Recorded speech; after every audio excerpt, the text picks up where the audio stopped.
Continuous distribution of charge start करते हैं। Continuous distribution of charge, नाम से पता चल रहा है कि चार्ज को कंटिन्यूअसली डिस्ट्रीब्यूट किया गया है, चार्ज को कंटिन्यूअसली डिस्ट्रीब्यूट किया गया। हाँ, बेसिक आइडिया ये हमें हो गया कि कैसे आप चार्ज को डिस्ट्रीब्यूट कर सकते हो। या तो आप वन डायमेंशनली करोगे, या तो आप वन डायमेंशनली करोगे भाई, या फिर आप टू डायमेंशनली करोगे चार्ज को डिस्ट्रीब्यूट, या फिर finally we have last option three dimensionally. भाई किस 1D 2D एंड 3D। तो बच्चों हम लोग एक लाइन के अलोंग बात करें, लाइन के अलोंग तो वन डायमेंशनल, और अगर हम लोग एरिया के अलोंग बात करें तो टू डायमेंशनल, और अगर वॉल्यूम के अलोंग बात करें तो थ्री डायमेंशनल। अबे यार अब तो आ गया होगा one dimensional, two dimensional, three dimensional. Charge को डिस्ट्रीब्यूट कैसे करोगे, वन डायमेंशनली, सेकंड डायमेंशनली और थ्री डायमेंशनली। कैसे, लाइन के अलोंग, एरिया के अलोंग और वॉल्यूम के अलोंग। सिंपल यार, लाइन के अलोंग मतलब, लाइन के अलोंग क्या नाम दोगे उसको, linear charge density, linear charge density, बहुत बढ़िया। एरिया के अलोंग बात करोगे तो क्या नाम दोगे उसको, सरफेस चार्ज डेंसिटी। और वॉल्यूम के अलोंग बात करोगे तो क्या नाम दोगे उसको बच्चों, वॉल्यूम चार्ज डेंसिटी। बहुत बढ़िया, आ गया यार तुम लोगों को अब तो। कैसे कैसे रिप्रेजेंट करते हैं लीनियर चार्ज डेंसिटी को, लीनियर चार्ज डेंसिटी को रिप्रेजेंट करते हैं हम लोग लैम्डा से। सरफेस चार्ज डेंसिटी को कैसे रिप्रेजेंट करते हैं, सिग्मा से। वॉल्यूम चार्ज डेंसिटी को कैसे रिप्रेजेंट करते हैं, रो से। क्लियर। तो टॉपिक था हमारा continuous distribution of charge. Charge को किस तरीके से डिस्ट्रीब्यूट किया गया वो हमें पढ़ना है। तो हम लोग चार्ज को तीन तरीकों से डिस्ट्रीब्यूट कर सकते हैं, वन डायमेंशनली, टू डायमेंशनली और थ्री डायमेंशनली। वन डायमेंशनली में हम लोग लाइन के अलोंग, टू डायमेंशनली में हम लोग एरिया के अलोंग, थ्री डायमेंशनली में हम लोग वॉल्यूम के अलोंग। तो लीनियर चार्ज डेंसिटी लाइन के अलोंग कर रहे हैं तो उसको नाम हम लोगों ने क्या दिया, वन डायमेंशनली में डिस्ट्रीब्यूट कर रहा हूं चार्ज को तो नेमिंग क्या है उसकी, linear charge density. Two dimensionally area के अलोंग कर दो तो क्या नेमिंग है उसकी, surface charge density. Three dimensionally कर लो, वॉल्यूम के अलोंग कर दो तो क्या नाम है उसका, वॉल्यूम चार्ज डेंसिटी। तो देख लेते हैं वन बाय वन करके इस लैम्डा को, लैम्डा मतलब लीनियर चार्ज डेंसिटी को। क्या होगा, चार्ज को कैसे डिस्ट्रीब्यूट कर दो लाइन के along, that means charge Q upon L। तो यूनिट क्या होगी, कूलम पर मीटर, यूनिट क्या होगी, कूलम पर मीटर। बहुत बढ़िया। दूसरा सरफेस के अकॉर्डिंग सिग्मा क्या होगा, Q अपॉन A, यूनिट क्या होगी, कूलम पर मीटर स्क्वायर। इसका एग्जांपल ले लेते हैं। Example sigma equal to surface के अलोंग, कोई एक स्फीयर है, स्फीयर के सरफेस में अगर मैं किसी चार्ज को डिस्ट्रीब्यूट कर दूं और मैं पूछूं कि सरफेस चार्ज डेंसिटी क्या होगी, तो आप लोग कहोगे सर जो चार्ज है उसके ऊपर Q और उसका एरिया होगा 4 पाई r स्क्वायर। अबे यार अब तो आ गया होगा, कूलम पर मीटर स्क्वायर आया ना। फिर सिंपल था। थर्ड बात की जाए वॉल्यूम के अलोंग, तो वॉल्यूम के अलोंग रो से रिप्रेजेंट करते हैं Q अपॉन V, यूनिट होगी कूलम पर मीटर क्यूब। एग्जांपल इसके लिए जैसे हम लोग रो की बात करेंगे, Q upon 4/3 pi r cube coulomb पर मीटर क्यूब। बहुत बढ़िया बच्चों, इतना तो बेसिक मैथ्स आता ही है। फिर बेसिक मैथ्स ही तो था, Q upon L, Q upon A, Q upon V। Charge को लाइन के अलोंग कर दिया, एरिया के अलोंग कर दिया, वॉल्यूम के अलोंग कर दिया, उसी के अकॉर्डिंग नेमिंग कर दी, linear charge density, surface charge density and volume charge density. बहुत बढ़िया। इलेक्ट्रिक फील्ड बच्चों, इलेक्ट्रिक फील्ड नाम से पता चल रहा हमें फील्ड है, इलेक्ट्रिक फील्ड। अबे यार फील्ड ही तो हुई, चाहे कैसी फील्ड है। देखो ये कुछ इस तरीके से है, जैसे मैं हूं, मेरा एक एग्जांपल ले लो। अब आप लोग मेरे सामने तो हो नहीं, मैं नहीं तो आप लोग एग्जांपल लेता। तो इलेक्ट्रिक फील्ड का मतलब बच्चों मैं हूं और मैं अपने आसपास के एरिया को कहने लगूं अबे ये मेरा एरिया है, यहां पे आने की जरूरत नहीं है, मतलब ये मेरी फील्ड है। क्लियर। तो सेम ऐसे ही कोई चार्ज है Q, ये चार्ज कौन है, Q, कैपिटल Q लिख लेता हूं मैं। कैपिटल Q क्या है, ये चार्ज है बच्चों, ये सोर्स चार्ज है, सोर्स चार्ज, जिसकी वजह से सारी चीजें स्टार्टिंग हो रही है। क्लियर। सोर्स है जो किसी चीज का। तो भाई ये मैंने अपना फील्ड बनाया, मैं हूं, मैंने यहां आसपास अपना फील्ड बनाया, तो मतलब इस फील्ड के लिए सोर्स कौन है, मैं ही तो हूं।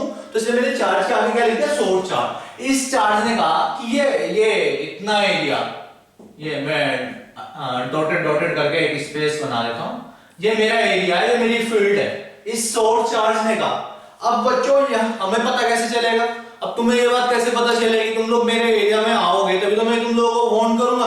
तो सेम ऐसे ही कोई चार्ज जा रहा है, let us suppose Q1 charge, वो बाहर था, कोई प्रॉब्लम नहीं थी, वो इसके एरिया में आने लगा, यहां पे आ गया।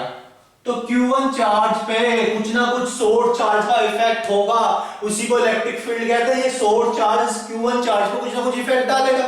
चलो डेफिनेशन देखते हैं क्या है। Electric field due to a charge, electric field due to a charge, source charge, इसके वजह से इलेक्ट्रिक फील्ड क्या होगी, इज द स्पेस, आसपास का एरिया है, अराउंड द चार्ज इन विच, जिसमें any other charge is affected by electrostatic force, जिसमें कोई दूसरा फोर्स अफेक्ट होगा। अब देखो हमें सच्चाई पता लग गई कि ये Q1 चार्ज इसके एरिया में आके क्यों अफेक्ट हुआ, क्योंकि ये चार्ज और ये चार्ज मिलके क्या बना रहे हैं, ये चार्ज और ये चार्ज मिलके क्या बना रहे हैं, यहाँ पे कूलम्ब फोर्स क्रिएट कर रहे हैं। कूलम्ब फोर्स का मतलब या तो ये इसको अपने पास खींच लेगा या इसको अपने एरिया के अंदर धकेल देगा, दूर कर देगा। तो यहाँ पे या तो इलेक्ट्रोस्टैटिक फोर्स जो होगा वो अट्रैक्टिव नेचर का होगा या रिपल्सिव नेचर का होगा। तो क्लियर बच्चों, तो इलेक्ट्रिक फील्ड क्या है, इलेक्ट्रिक फील्ड एक स्पेस है जहां पे दूसरा चार्ज अफेक्ट होगा इलेक्ट्रोस्टैटिक फोर्स की वजह से। वो इलेक्ट्रोस्टैटिक फोर्स किसकी वजह से बना, सोर्स चार्ज की वजह से और इस चार्ज की वजह से होगा। अच्छा, जब हम लोग किसी चीज को प्रैक्टिकली पढ़ना शुरू करते हैं तो हम लोग टेस्ट करते हैं, क्या करते हैं, टेस्ट करके देखते हैं क्या रिजल्ट आता है। तो इस चार्ज को मैं, टेस्ट चार्ज को मैं Q0 से रिप्रेजेंट करता हूं, Q0। इस टेस्ट चार्ज को किससे रिप्रेजेंट करते हैं, Q0 से। यहां पे मैं लिख देता हूं टेस्ट चार्ज। सोर्स चार्ज को किससे रिप्रेजेंट किया है यार, Q से, कैपिटल Q से। क्लियर हो गया। तो E इलेक्ट्रिक फील्ड अगर फॉर्मूला वाइज बात की जाए, is equal to F upon Q0, E is equal to F upon Q0, कि इस टेस्ट चार्ज पे लगने वाले फोर्स को, एक्सपीरियंस करने वाले फोर्स को, जिस एरिया में वो फोर्स एक्सपीरियंस किया, उस फील्ड को, उस एरिया को ही हम लोग इलेक्ट्रिक फील्ड बोल रहे हैं। बच्चों क्लियर हो गया, बहुत अच्छे से क्लियर हो गया होगा, आई होप कि आप लोगों से आ ही गया है। तो is equal to F upon Q0। फिर बात है इसकी यूनिट क्या होगी, यूनिट क्या होगी इसकी, F stand for Newton, Q0 stand for coulomb. तो न्यूटन पर कूलम्ब, न्यूटन पर कूलम्ब। बच्चों इलेक्ट्रिक फील्ड की दूसरी यूनिट भी होती है, वो भी याद रखनी है। वो कहां से आई, क्यों आई, कैसे आई, वो भी बाद में देखेंगे। दूसरी यूनिट है वोल्ट पर मीटर, वोल्ट पर मीटर, V वोल्टेज, वोल्ट पर मीटर। तो ये हमें याद रखनी है, वोल्ट पर मीटर V। पर हमें अभी फिलहाल ये वाली यूनिट पता है, न्यूटन पर कूलम्ब कैसे आई, वोल्ट पर कूलम्ब, सॉरी वोल्ट पर मीटर बाद में देखेंगे। ये क्लियर हुआ बच्चों। अच्छा, फिर बात है डायरेक्शन कैसी होगी, ये क्वांटिटी कैसी है, इसके लिए वेक्टर। अब आप लोग देख लो, एक परफेक्ट डायरेक्शन में रिपेल करेगा, परफेक्ट डायरेक्शन में इसको अट्रैक्ट करेगा। दैट मींस की डायरेक्शन होगी, और डायरेक्शन होगी तो क्वांटिटी कैसी होगी है, डायरेक्शन अभी क्वांटिटी लिखते हैं, फिर क्वांटिटी कैसी होगी है, वेक्टर। क्वांटिटी कैसी है, वेक्टर क्वांटिटी है। अच्छा, देखते हैं कि डायरेक्शन। अच्छा, डायरेक्शन बच्चे इतने खतरनाक तरीके से रटते हैं, कभी कभी तो मैं ही एक तरीके से शौक मिल जाता है मुझे, सरप्राइज हो जाता हूं कि अच्छा ऐसे भी रटते हैं। आप लोग रटने का छोड़ो, आप लोग कॉन्सेप्ट देखो। देखो Q सोर्स चार्ज है, और सोर्स चार्ज हमारा यहाँ पे हम लोगों ने प्लस लिया है, प्लस ही मान के चल रहे हम लोग। तो अब मैं इसको याद करने का तरीका, समझने का तरीका बता देता हूं मैं। अब मैं यहाँ पे टेस्ट चार्ज लेके आ रहा हूं, यहां पे मैं क्या लेके आया, टेस्ट चार्ज। कैसा, पॉजिटिव। पॉजिटिव को क्या करेगा, रिपेल करेगा। दैट मींस अगर टेस्ट चार्ज कैसा होगा हमारा, टेस्ट चार्ज, लाओ मैं बल्कि आप लोगों को परफेक्टली बना के दे देता हूं बच्चों, आप लोग परफेक्टली समझ जाना। फिर उससे डायरेक्शन का सीन देख लेते हैं परफेक्टली। 2 मिनट लगेगी बस आप लोगों को समझने में। डायरेक्शन,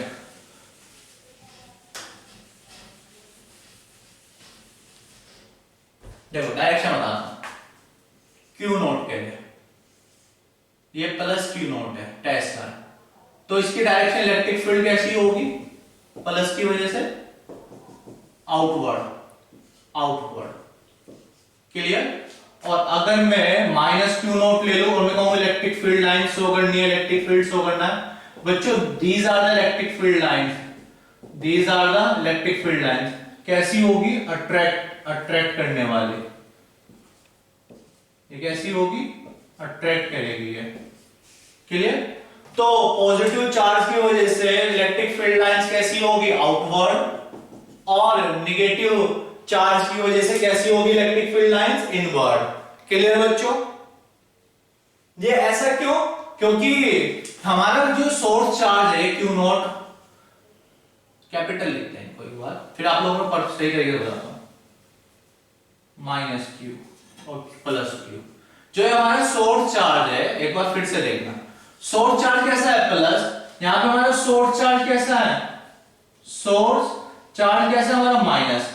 टेस्ट चार्ज तो हम लोगों ने एक स्टैंडर्ड बना दिया बच्चों, टेस्ट चार्ज इसलिए स्टैंडर्ड बनाना जरूरी है क्योंकि अगर आपको कभी भी कंपैरिजन करना हो तो हमें ऑलवेज सेम बच्चे से कंपैरिजन करेंगे। देखो ऐसे कुछ, एक बच्चे के 70 मार्क्स आए, मुझे कंपैरिजन करना है तो मैं किससे करूंगा, ऑलवेज 33 से करूंगा ना, कि 33 की कंपैरिजन इतने ज्यादा है, अब 90 वाले के भी मैं 33 से ही करूंगा। ऐसा थोड़ी कि 70 वाले के मैं 2 नंबर से कंपैरिजन करूंगा, 1 नंबर से कंपैरिजन करूंगा और 90 वाले के मैं 50 से कंपैरिजन करूंगा। नहीं, कंपैरिजन करने का एक स्टैंडर्ड होता है। हम लोग मैथमेटिकली 0 से कंपैरिजन करते हैं, पर क्लास के अंदर हम लोग 33 से कंपैरिजन कर रहे हैं कि 33 के कंपैरिजन में कि आप पास इतने नंबरों से ज्यादा से पास हो गए। तो सेम ऐसे ही कंपैरिजन करने के लिए हम लोगों ने स्टैंडर्ड बना लिया प्लस क्यू नॉट, इसको बोलते हैं unit positive test charge, unit positive test charge. अब बच्चों इस प्लस की तरफ यूनिट पॉजिटिव टेस्ट चार्ज क्या होगा, रिपेल होगा, सोर्स चार्ज क्योंकि पॉजिटिव था, जब सोर्स चार्ज नेगेटिव था तो यूनिट पॉजिटिव टेस्ट चार्ज क्या होगा, अट्रैक्ट होगा, क्योंकि हमें पता है प्लस माइनस को अट्रैक्ट करता है। तो डायरेक्शन कुछ इस तरीके से बताई जाती है। आप लोग डायरेक्शन क्या बताओगे, रेडियली आउटवर्ड, और उसमें क्या बताओगे, रेडियली इनवर्ड, आउटवर्ड और इनवर्ड। वहां पे क्या बताओगे डायरेक्शन, इनवर्ड। क्लियर बच्चों? तो ये इलेक्ट्रिक फील्ड था। अभी इलेक्ट्रिक फील्ड लाइंस बताता हूं मैं आप लोगों को। बच्चों नोट देखते हैं, note, force on a charge, एक चार्ज पे फोर्स कितना लगेगा इनसाइड एन इलेक्ट्रिक फील्ड, जो इलेक्ट्रिक फील्ड के अंदर है, इलेक्ट्रिक फील्ड के अंदर है। ये इलेक्ट्रिक फील्ड है, ये इलेक्ट्रिक फील्ड लाइंस है, और यहां पे कोई गलती से चार्ज बेचारा, उसको पता नहीं था, वो जाके बैठ गया, और हम लोग पूछ रहे हैं कि इस चार्ज पे कितना फोर्स लगेगा। तो बच्चों हमें पता है इलेक्ट्रिक फील्ड का क्या मतलब होता है, E is equal to F upon E vector is equal to F vector upon Q not. यही तो होता है इलेक्ट्रिक फील्ड का मतलब, इतने न्यूटन पर कूलम। तो इस Q नॉट चार्ज पर फोर्स कितना लगना है, F vector equal to Q not into E vector. तो बच्चों आप लोग डायरेक्टली बता दिया करो, जब भी अगर वो E इलेक्ट्रिक फील्ड के अंदर है और Q नॉट चार्ज है तो Q नॉट इंटू E इतने न्यूटन का उस पर फोर्स लग जाएगा। क्लियर बच्चों? अच्छा यहां पे आप लोगों को इंपॉर्टेंट नोट बताता हूं, देखो इस Q नॉट पे फोर्स तो हमें समझ में आ गया कि फोर्स लगना है Q नॉट। डायरेक्शन फिर से वही कंफ्यूजन, अबे यार डायरेक्शन कैसे बताएं। चलो डायरेक्शन देखते हैं। आप लोग बहुत होशियार बच्चे हो, जीनियस बच्चे हो, तो फटाफट से डायरेक्शन देख लेते हैं इसकी क्या है। तो बच्चों ये Q, कैपिटल Q की वजह से चार्ज फील्ड की डायरेक्शन उधर होगी, जाहिर सी बात है, क्योंकि उधर जा रही है तो प्लस ही तो दूसरी डायरेक्शन भेजेगा। अब ये हमारा पॉजिटिव टेस्ट चार्ज है, पॉजिटिव टेस्ट चार्ज कोई अनदर चार्ज है, हमें नहीं पता कौन सा चार्ज है, पर प्लस में है, तो इस पे फोर्स ये प्लस, इस प्लस को उधर करेगा, दैट मींस इलेक्ट्रिक फील्ड की डायरेक्शन में F होना है आंसर, इलेक्ट्रिक फील्ड के डायरेक्शन में। अच्छा पहला, अगर Q नॉट पॉजिटिव है, Q not equal to positive, तो सेम डायरेक्शन में। और सेकंड, अगर Q नॉट आपने नेगेटिव ले लिया, कोई दूसरा चार्ज ले लिया, Q नॉट Q1 Q2 कर लो, आपने Q2 कर लिया और Q2 कैसा है हमारा माइनस का, तो ये प्लस की वजह से इलेक्ट्रिक फील्ड की डायरेक्शन उधर थी। अब ये प्लस इस माइनस को क्या करेगा, अट्रैक्ट, तो इसका मतलब फोर्स की डायरेक्शन इस बार F2 उधर होगी, तो इसमें क्या होगा, अपोजिट डायरेक्शन, अपोजिट डायरेक्शन। अबे किसकी अपोजिट, मेरे तुम लोगों की, इसकी इलेक्ट्रिक फील्ड की, इलेक्ट्रिक फील्ड की सेम डायरेक्शन और इलेक्ट्रिक फील्ड के अपोजिट डायरेक्शन में होगा। ठीक, अगर इलेक्ट्रिक फील्ड में आपने चार्ज रख दिया, माइनस चार्ज रखा, तो अपोजिट डायरेक्शन में, और इलेक्ट्रिक फील्ड के अंदर आपने पॉजिटिव चार्ज को रिप्लेस करा तो सेम डायरेक्शन में। रीजन आप लोगों को समझा दिया ऐसा क्यों होता है बच्चों। Electric field lines, electric field lines नाम से पता चल गया बच्चों, फील्ड के लिए कुछ लाइन, कौन सी फील्ड के लिए? इलेक्ट्रिक फील्ड के लिए कुछ लाइंस।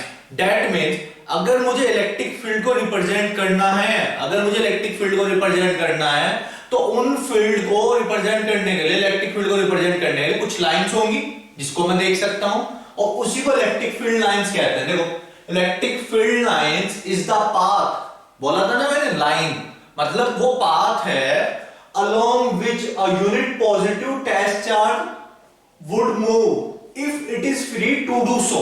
बच्चों इलेक्ट्रिक फील्ड जब शुरू हुआ था तो हमारे लिए कीवर्ड कौन सा था? हमारे लिए कीवर्ड था यूनिट पॉजिटिव टेस्ट चार्ज। मैं बार बार बोल रहा था, एक्चुअली मैं दोबारा से रिपीट कर देता हूं, पिछले वाला लेक्चर देख लिया करो अगर कोई पिछला लेक्चर छूट रहा हो तो। यूनिट पॉजिटिव टेस्ट चार्ज की जरूरत क्यों पड़ी? यूनिट पॉजिटिव टेस्ट चार्ज की जरूरत इसलिए पड़ी क्योंकि एक स्टैंडर्ड तय होना जरूरी है। हम लोग कंपैरिजन किस परफेक्ट चीज से करें? भाई अगर किसी ने कहा दिल्ली कितने दूर है, तो आप दिल्ली कितना बताओगे? अपने अपने घर से। हो सकता है कोई सहारनपुर का रहने वाला हो 100-150 किलोमीटर, हो सकता है कोई मुंबई रहने वाला हो 1000-1500 किलोमीटर, हो सकता है कोई हरिद्वार रहने वाला हो 200 किलोमीटर। तो हमें एक स्टैंडर्ड तय होना जरूरी है कि आप किससे कंपैरिजन करोगे। तो जीरो हम लोग मान के चलते, मैंने कहा हरिद्वार से दिल्ली बताओ, तो हरिद्वार से दिल्ली एग्जैक्ट 200 किलोमीटर बताओगे आप। तो सेम ऐसे ही इलेक्ट्रिक फील्ड के लिए एक स्टैंडर्ड हम लोगों ने बनाया, unit positive test charge, unit positive test charge. तो यूनिट पॉजिटिव टेस्ट चार्ज हम लोगों ने स्टैंडर्ड बनाया और बोला कि जिस पाथ के through unit positive test charge move कर सकता है, अगर ऐसा करने के लिए तो उसको इलेक्ट्रिक फील्ड लाइंस कहते हैं। बच्चों इलेक्ट्रिक फील्ड लाइन समझ में आया? एक तरीके से रिप्रेजेंटेशन है इलेक्ट्रिक फील्ड का, कौन कैसे यूनिट पॉजिटिव टेस्ट चार्ज उस पे मूव कर सकता है। कुछ प्रॉपर्टीज देखते हैं। Properties 1, line of force. Again confusion की है, लाइन ऑफ फोर्स कहां से आ गई इलेक्ट्रिक फील्ड लाइंस पढ़ते पढ़ते। बच्चों लाइन ऑफ फोर्स मैंने जानबूझ के लिखा है, एक्चुअल में इलेक्ट्रिक फील्ड लाइंस का जो दूसरा नाम है वो है the line of force. That means अगर एग्जाम में लाइन ऑफ फोर्स के नाम से पूछ लिया जाए तो आप लोग बता पाओ वहां पे। तो the line of force start from positive charge, start from positive charge end at negative charge. मतलब पहली प्रॉपर्टी क्या है बच्चों? ये हम लोगों ने डायरेक्शन, जब इलेक्ट्रिक फील्ड की डायरेक्शन देखी थी वहीं से हमें पता चल गया था, पर यहाँ पे प्रॉपर्टीज में मैंने अच्छे तरीके से एक्सप्लेन कर दिया उसको और अच्छे तरीके से कि आपको डीप में समझ में आए कि line of force that means electric field lines, line of force electric field lines positive charge से स्टार्ट होगी और एंड कहां पे होगी? नेगेटिव चार्ज पे। उसका रीजन भी है, आप लोगों को मैं रीजन समझाता हूं। रीजन देखो क्या रीजन है उसका बच्चों, अभी के अभी आप लोगों को बहुत अच्छे से पता चल जाएगा क्या रीजन है। वेट करो बस 1 मिनट।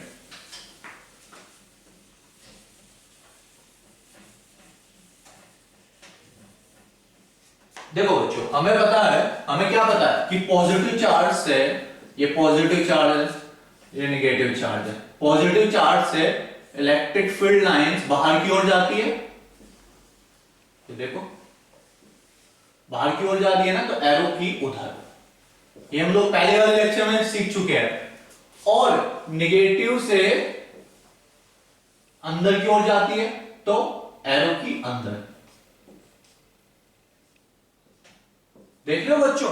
आप लोग डायग्राम में देखो ना यार, पॉजिटिव से बाहर की ओर देखो, ये तीनों बाहर की ओर जा रही है और ये तीनों भी बाहर की ओर जा रही है पॉजिटिव से। और नेगेटिव की हमें पता है रेडियली इनवर्ड होती है, तो देख लो तीनों की तीनों अंदर आ रही है, तीनों भी अंदर आ रही है। दैट मींस हम लोग उसको डायरेक्टली एक कंक्लूजन निकाले तो वो कंक्लूजन निकला है लाइन ऑफ फोर्स मतलब electric field line start from positive charge. देखो पॉजिटिव चार्ज से स्टार्ट हुई एंड और ये कंप्लीट हो रही है, खत्म हो रही है एट नेगेटिव चार्ज। देख लो बच्चों, तो फर्स्ट वाला आई होप कि आप लोगों से बहुत अच्छे से आ गया होगा प्रॉपर्टी जो है। सेकंड प्रॉपर्टी लेते हैं। Second property, the line of force do not pass through a conductor. आप लोग इस पे स्टार बना दो, एक्चुअली में इंपॉर्टेंट पॉइंट है। Line of force do not pass through a conductor. जो इलेक्ट्रिक फील्ड लाइंस होती है, लेट अस सपोज ये मार्कर है बच्चों, इसको मार्कर नहीं हम लोग मान के चल रहे हैं, let us suppose it is the conductor, एक आयरन की रोड है ये। क्या है ये? आयरन की रोड। तो जो लाइन ऑफ फोर्स होगी, इलेक्ट्रिक फील्ड लाइंस होगी, जो चार्ज होगा वो इसके अंदर इनसाइड लाई नहीं करेगा, वो इसके अंदर इनसाइड लाई नहीं करेगा क्योंकि इसमें इलेक्ट्रिक फील्ड लाइन पास ही नहीं और इसके अंदर से बाहर से निकल दे और इधर से निकल दे। कंडक्टर के लिए जो कंडक्टर है तो यहाँ पे बताया the line of force do not pass through a conductor, it indicates, यहां में क्या इंडिकेट कर रहा है, the electric field inside a conductor is always zero. That means अबे इसके अंदर इलेक्ट्रिक फील्ड है ही नहीं, दैट मींस क्या हुआ, इसके अंदर नेट इलेक्ट्रिक फील्ड लाइंस कितनी हो गई, जीरो। क्लियर बच्चों? सेकंड पॉइंट को अगर मैं डायग्राम के थ्रू आप लोगों को एक्सप्लेन करूं तो ये हमारा कंडक्टर हो गया, और इस कंडक्टर पे इधर की साइड अगर प्लस प्लस प्लस, यहां पे माइनस माइनस माइनस, तो इससे लाइन कुछ इस तरीके से निकल रही होगी, क्लियर, बाहर की ओर। और सेम ऐसे ही माइनस से अंदर की ओर। और उसके अंदर अगर मैं बात करूं यहां पे इसके अंदर E net equal to zero. ऐसा क्यों हुआ बच्चों, ये बाद के लेक्चरों में हम लोग डिटेल में देखेंगे ऐसा क्यों होता है। अभी फिलहाल हमें याद रखना है, क्या याद रखना है, the line of force electric field line do not pass through a conductor, it indicates that electric field lines inside a conductor is always zero. बच्चों प्रॉपर्टी नंबर 2 से ही रिलेटेड प्रॉपर्टी नंबर 3 है, अगर आपको 2 आ गया तो 3 भी आ जाएगा। प्रॉपर्टी नंबर 3 है द इलेक्ट्रिक फील्ड लाइंस, मतलब वही line of force, do not form close loop because no electric field lines exist inside charge body। बच्चों आप लोग देखो ना यार, ये क्लोज लूप अगर ये ऐसे ऐसे बनाऊं, मैं इसको ऐसे ऐसे करके बनाऊं और इसे ऐसे ऐसे नीचे से ये ऐसे ऐसे करके लेके जाओ, तो आप लोग देख रहे हो यहाँ पे कि यहां से स्टार्ट हुई, बनती गई लाइन, यहां आके रुक गई, क्योंकि यहां पे अंदर जा ही नहीं रही उसकी लाइन, यहां अंदर जा ही नहीं रही।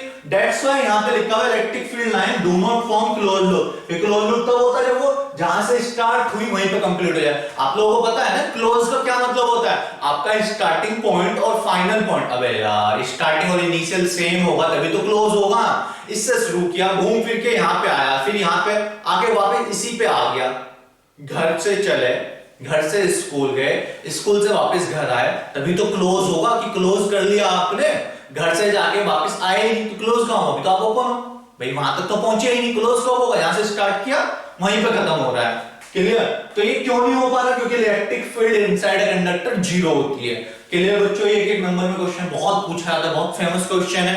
मे बी इसके साथ 2 नंबर का 3 नंबर क्वेश्चन आ जाए, कुछ और फैकल्टी जोड़ दे, छोटा सा डेरिवेशन जोड़ दे, ये वाई करके पूछ ले, तो इसलिए आप लोगों को पॉइंट्स पता हो जाए। पॉइंट नंबर 3 क्या था, the electric field lines do not form close loop. क्यों नहीं क्लोज लूप फॉर्म करती, because no electric field lines exist inside charge body.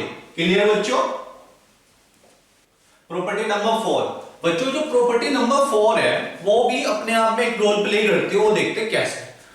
देखो, the line of force, that means बच्चों electric field line, the line of force never intersect each other. Line of force है, electric field lines है, वो कभी भी intersect नहीं करेगी। बच्चों इंटरसेक्ट करने का मतलब है कि एक इधर से आ रहा है, एक इधर से आ रहा है और क्रॉस कर रहे हैं एक दूसरे को। अब इसका यहाँ पे डायरेक्टली और इनडायरेक्टली शो हो रहा है कि अगर दो लाइन इंटरसेक्ट करती है each other, if electric field at that point have 2 direction. अगर देखो पॉइंट नंबर इसको पॉइंट पे हम लोग इसको समझते हैं, लाइन ये कब इंटरसेक्ट करेगी, अगर लाइन इधर से आ रही हो ये और लाइन उधर से आ रही हो, तो तब P पॉइंट पे इंटरसेक्ट करेगी। दैट मींस ज्यादा डायरेक्शन इधर होगी या डायरेक्शन उधर होगी, पर इस P पॉइंट पे इंटरसेक्ट होने के साथ साथ दो डायरेक्शन दिख रही है। आप लोग देख लो ना बच्चों, एक डायरेक्शन दिखी इधर की साइड, डायरेक्शन नंबर 1, दूसरी डायरेक्शन दिखी इधर की साइड, डायरेक्शन नंबर 2, तभी तो इंटरसेक्ट हुआ इस पॉइंट पे। दैट मींस कभी ऐसा हो ही नहीं सकता, डायरेक्शन हमेशा सेम होगी, चाहे तो इधर ये 1 वाली साइड हो, देख लो कभी इंटरसेक्ट नहीं हो रही, या फिर 2 वाली साइड हो, देखो बच्चों कभी इंटरसेक्ट नहीं हो